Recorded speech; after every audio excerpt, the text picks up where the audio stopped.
Hello. Hello, Mrs. Para pag sinabi ko, parang totoo eh, no? Kailan nyo nalaman na totoo na yung nararamdaman? Na-feel ko na totoo na to nung basta pinagtanggol niya ako noon. Tapos, after noon, nakita ko na seryoso na siya. Pupunta siya sa bahay. Tapos, ginagawa niya yung meeting the family, ganyan. So, doon ko na-realize na hindi lahat ginagawa yun. So, doon nagsimula. Look at the stars. Parang yung mga eksena kulang na yun para sa akin. Para makausap si Ganito. Gusto ko may love team sa tabi. Gusto ko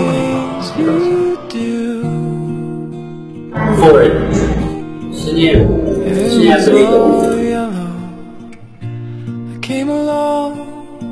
Thank you for spending my 25th birthday with me. Thank you, friends. Ilang years na kayo nagsa-celebrate ng birthday together? Thing to do. Five. Oh. Hindi. Mga 6 na rin kasi kasi before pa. It was called yellow. Basta sa birthday ko, basta magkasama ko. Matuloy lang yung trip namin na magkasama. Happy na, happy na. Oh, what a thing to have done. Sa family ni DJ. Ang swerte-swerte ko kasi hindi sila mahirap pakisamahan. Like, sila Tita Carla, yung mga kapatid niya. And you're scared. Masaya pagka nakita ako sa mga nakatray. Tsaka syempre mapaksin ko ng mga And nung nakita ko, eh syempre nakakatuwa. Ay, Aggressive. hindi. Joke lang. you know I love you so. Can you live without me? No.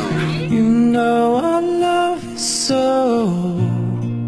Matagal na yun bago na-earn yung trust sa ate ko, sa mama ko, kay papa especially po. Yung trust na yun, na-earn ni DJ over the years, sa 5 years na yun. Siyempre, nakakatuwa yun na yung ikatulita ko, very vocal, parang malaking bagay yun sa akin. In 6 years, naka-travel na kami steady. Ramdam ko yung love mo yun. Kaya I'm very happy and blessed. Oh, what a thing. Gano'n lang ako, more on porsigito ako na magmahal. 'Cause you were all yellow. Hindi sa akin ever pinaramdam ni DJ. Parang nalulunod niya ako sa love To niya. life for you.